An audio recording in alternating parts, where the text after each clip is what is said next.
La Fondation des petits cœurs rieurs à Shawinigan passe de la classe au web. Avec l'augmentation de l'anxiété observée auprès des enfants, l'équipe souhaite fournir des outils en ligne aux enseignants pour aider leurs élèves dans la gestion de leurs émotions. Notre programme n'offre pas seulement des outils pour tempérer les émotions, mais bel et bien des outils pour aller gérer en profondeur les émotions négatives. Les professeurs auront notamment accès à une affiche à travers laquelle les enfants pourront identifier clairement leurs ressentis. J'ai des gens de 30, 40, 50 ans et la première question que je leur pose, est-ce que vous êtes en mesure de me nommer les émotions?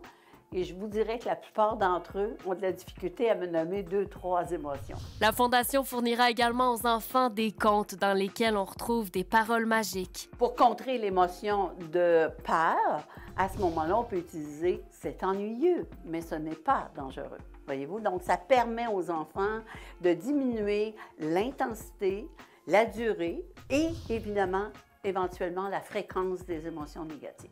Le programme mis sur pied par la Fondation des petits cœurs rieurs a d'ailleurs contribué à diminuer l'intimidation dans les écoles où il a été mis en place. La Fondation a été créée pour pouvoir offrir, et ce gratuitement aux écoliers du primaire, son programme d'éducation émotionnelle et sociale Les petits cœurs rieurs.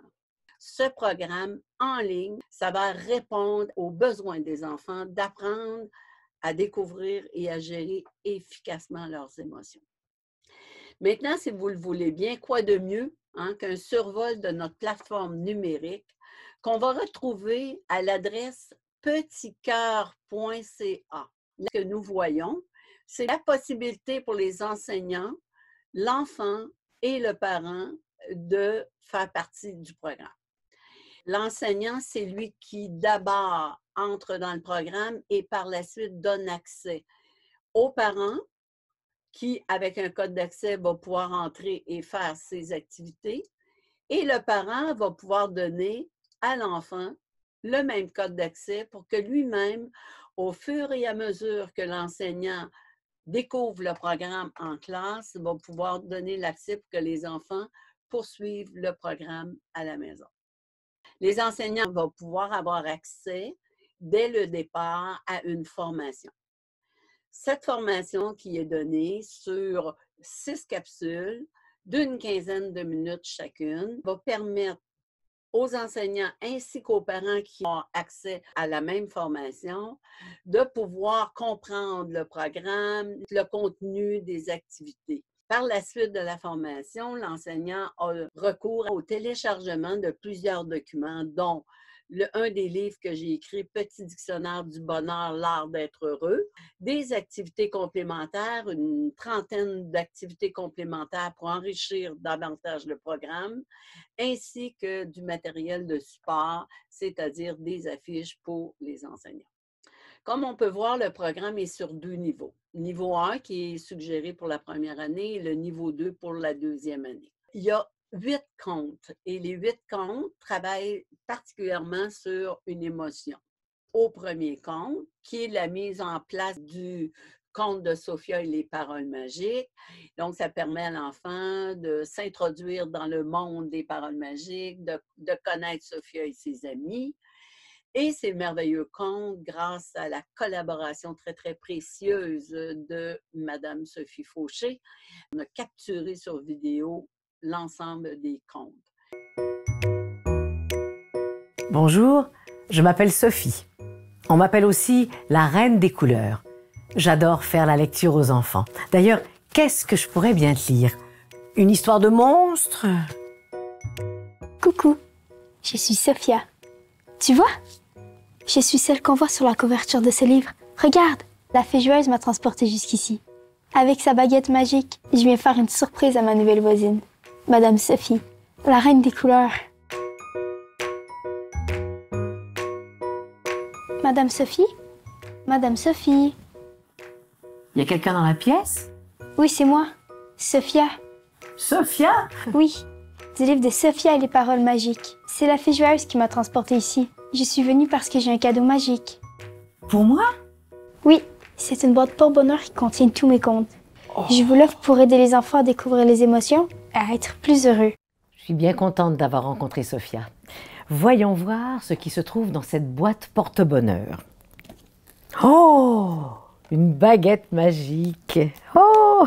Et puis un bracelet blanc sur lequel est inscrit la même chose. Et tous les beaux livres par lesquels je commence. Eh bien, le premier, hein? Alors, Le rêve de Sophia, bonheur, malheur. Et c'est écrit par Diane Borgia. Tout au long de notre lecture, nous allons rencontrer Sophia et plusieurs de ses amis. Tu peux les voir? Alors, il y a Sophia, il y a Patou et même une fée, oui, la fée joyeuse. Alors, bon, maintenant, on commence l'histoire. Mais dis-moi, quelles sont les paroles magiques que la fée joyeuse a murmurées à Sophia?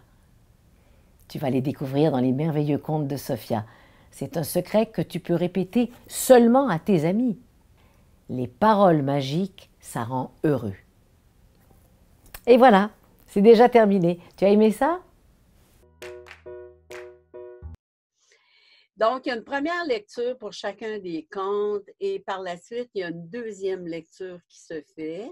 Cette deuxième lecture-là est suivie d'une discussion avec les enfants. Donc, ça permet à l'enseignante par la suite d'aller plus loin avec les enfants pour vraiment bien intégrer l'identification des émotions, développer l'empathie, la reconnaissance des émotions chez les autres, etc. Et on va maintenant faire quelques petites activités qui sont disponibles. Donc, tout le monde voit bien. Donc là, je suis au deuxième niveau. Alors, on va essayer ensemble une des activités. Les émotions entraînent les comportements.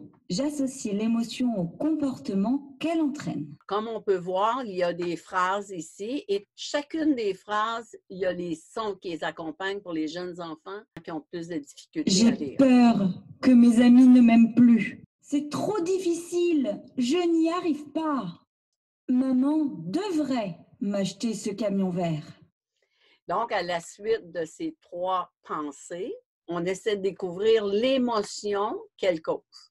Est-ce que c'est l'infériorité, les peurs nuisibles, une culpabilité, le mépris, la colère ou le découragement? Il y a 6 choix, il faut en faire 3. Donc, j'ai peur que mes amis ne m'aiment plus. Qu'est-ce que vous choisiriez comme émotion? Donc, si vous dites « Oh non, ce n'est pas la bonne réponse », donc, voilà. Et là, apparaît le pop-up qui parle justement de la cause des émotions et des comportements. La pensée, j'ai peur que mes amis ne m'aiment plus, cause l'émotion d'une peur nuisible qui entraîne le comportement, trembler, être paralysé, avoir de la difficulté à parler. Et ainsi de suite. Le dernier, maman devrait m'acheter ce camion vert. Est-ce que ça cause la culpabilité, du mépris ou de la colère? C'est de la colère. Félicitations, tu connais bien les émotions. Le cœur du programme est basé sur des paroles magiques. Ce sont des paroles, mais qui sont basées sur la réalité. Donc, pour vaincre certaines émotions, il y a une parole magique qui est la quintessence d'une approche de gestion des émotions. Et si on utilise la parole, automatiquement, ça va faire diminuer et peut-être même faire disparaître certaines émotions.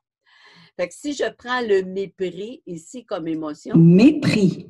la parole magique qui peut vaincre le mépris, hein, est-ce que si on est tous différents, c'est épatant? Ou je ne suis pas ce que je fais? Ou c'est ennuyeux, mais ce n'est pas dangereux? Ou ni bon ni mauvais, nous sommes tous imparfaits? Alors, on va essayer. On est tous différents. C'est épatant. Pour les peurs nuisibles, c'est ennuyeux, mais ce n'est pas dangereux. Félicitations, tu connais bien les émotions. Chaque année, selon les budgets disponibles, la Fondation offre gratuitement des livres de contes et des bracelets aux écoles. À vous d'en profiter. En terminant, un mot de remerciement à nos généreux donateurs.